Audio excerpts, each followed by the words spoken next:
What's up, guys? So, I have a story to share with you. Last night, I went to a house party, this new friend's birthday. And by the way, side note, I think it's fair to say most of the people there were straight. Like that was the vibe that I got, that it was like a straight sort of 20, 30 something groups social gathering. And I had this observation, I had a moment consciously where I was like, wow, I hang out with more straight people than I have, like this year, than I have most of the past decade. I haven't had a very dynamic social life up until this year because of meeting people, and then through people you meet other people, and you know, it's like a snowball effect. But otherwise, I spent most of my 20s, if I had no plans, I would just meet guys, whether through apps or I would go to gay bars by myself. And I've made a lot of videos about this. I spent a lot of time traveling throughout my 20s. So if it makes any sense to you, I've had to spend time readjusting to heteronormative social dynamics, which I think is important, right? Because that's how most of the world operates. So like most situations in the world are heterosexual group dynamics.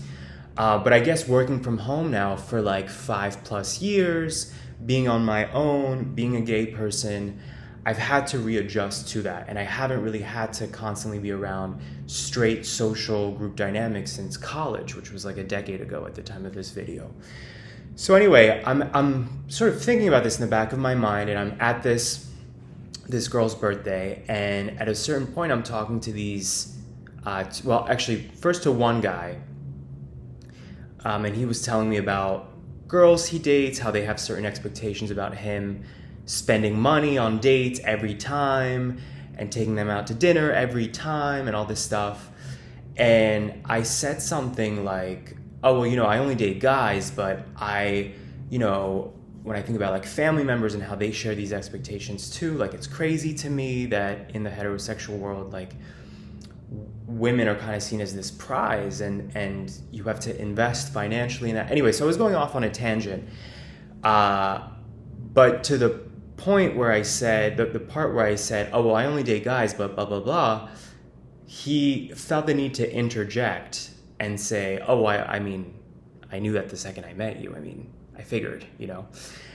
And I wasn't asking for that sort of acknowledgement or declaration, but once somebody, a total stranger, goes there, I can't help but be curious to get more information on what they mean. And so I inquired. I was like, well, what do you mean? Like, what, like mannerisms? And he was like, yeah, your demeanor, your voice is higher than most guys, just the way you move. And it instantly made me very self-conscious. And it's not the first time I've heard this, obviously. I think a lot of gay people deal with, again, this every once in a blue moon in a social dynamic with straight people. And I find that it's mostly straight men who, I don't know that maybe one time I had a straight woman say like, well, of course I knew the second I met you.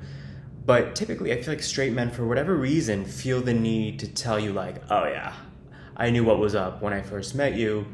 So it went from me being curious to me being more and more, I guess, uncomfortable, even though obviously I engaged him in it, so I indulged him in it, so it's my bad, I guess.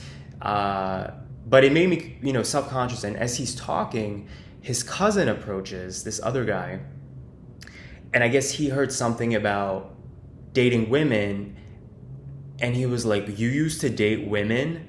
And I'm like, no, I didn't say that. I'm talking about, XYZ person. I'm saying that me, as somebody who's never dated women. And he just like his cousin 30 seconds before is like, oh yeah, okay, I was gonna say, I mean, it's so obvious to me. So basically the same conversation happened about 30 seconds later with this other guy. So I felt that self-consciousness times two. And so in the moment, I felt a little, I felt not a little, I felt pretty self-conscious, but whatever, we had this conversation. And then right after that, I ended up going home with a friend. We left the party. And as we're talking in the car, I'm telling her about this occurrence. And she was taken aback by it. She was like, why would somebody feel the need to tell you that? Like in what situation is that appropriate to give somebody that feedback unless they are asking for your opinion. I mean, obviously, once he said what he said, then I asked for more context. But if somebody as soon as I said, I only date guys, blah, blah, blah, blah, you can keep that thought inside your head, right? It's like if I saw, I don't know, a black person or an Asian person living out a stereotype in real life, I wouldn't feel the need to vocalize that to that person. I don't know, can we say that's borderline offensive? At the same time, I recognize that that's a problem with me if it affects me, right? Like, people are gonna say what they're gonna say. People usually don't have malintent, but it had an effect on me.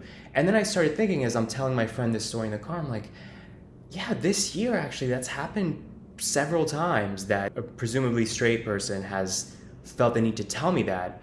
And when I'm in gay environments, I don't know about you guys, but when I'm around gay people, nobody ever feels the need to vocalize these things. Or even if I'm with women, usually it's not something that comes up. And so I don't know if this goes back to emotional intelligence or to what you're exposed to. But it just kind of ended my night on a weird note, because then my gears start turning and it makes me think about, like, how often do I walk into a room or to a job interview, right? Or go on a date, and I come off maybe a way that I'm not self-aware about, and it can completely affect how I'm treated, whether I get the job, whether I get a second date, and I don't know if you guys relate to that. I don't know if that's a universal experience, but it totally made my imagination kind of run wild and make me think, like, wow, do I come off as a stereotype? And I guess that bothers me because, A, nobody wants to be a stereotype. As I mentioned, I think in literally the last video about stereotypes. But also, I realized that the root of the reason why this bothers me is because I'm not attracted to that stereotype. So it makes me think, if I'm a stereotype and I'm not attracted to it, then I'm not attractive. And that in itself is such a gay Achilles heel, I think. This root idea of I am not appealing to society, to other men. I am not ideal in terms of what's considered attractive. Of course, it's a conscious choice to allow things to bother you in life, right? Like, you can't control other people, you can't control what people say. You're always going to meet people throughout life, right? Especially as a gay person, right? You're constantly exposed to people reminding you of, I think, your insecurities and your triggers, whether it's straight people, whether it's gay people, whether it's on an app, whether it's at a bar, whether it's at your job. I mean, I shared a story from this summer where I was on a work trip and a coworker who I've never met before, never spoken to before. Again, when alcohol's involved, I think people just don't have the self-awareness to monitor, like to filter what's appropriate to share. And this guy was basically, he said something similar, but way more tactless, I would say, as the guy from last night. This guy from the work trip was like, oh yeah, I knew the second I saw you on a video call, in a video meeting at work. I mean, you're just so like animated. And he just kept going and going and digging his own grave. So anyway, my point is, we're constantly exposed to this, right? So as gay people, so you have to, in the same way that I think all minority groups are, right? Like, I remember watching this video on YouTube where this black guy was saying, most Black Americans think about race every day to some extent, because there's so many reminders in the outside world of being othered and being reminded that you're different and that you're the minority group. So I don't think this is a unique experience, and I think you have to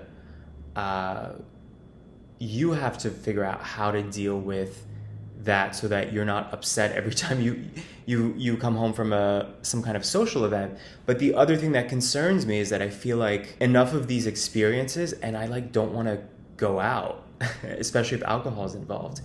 I feel like you really see people's true sort of nature and their true unfiltered, sometimes hurtful thoughts when alcohol is involved. This stuff makes me want to stay more withdrawn and keep my armor up. because I don't want to have to deal with this every time I go out. I don't want to have to deal with potentially a gay guy fucking with my head, whether it's the stories I've shared recently, several stories the last few months, or being around straight people and having to deal with what I dealt with last night. I don't know if this resonates with you guys. I don't know if you relate to this. I'm sure some of you will just say it's a me problem that I'm still dealing with this at 30 something, but yeah, that's how I'm feeling about it. It just made me feel weird.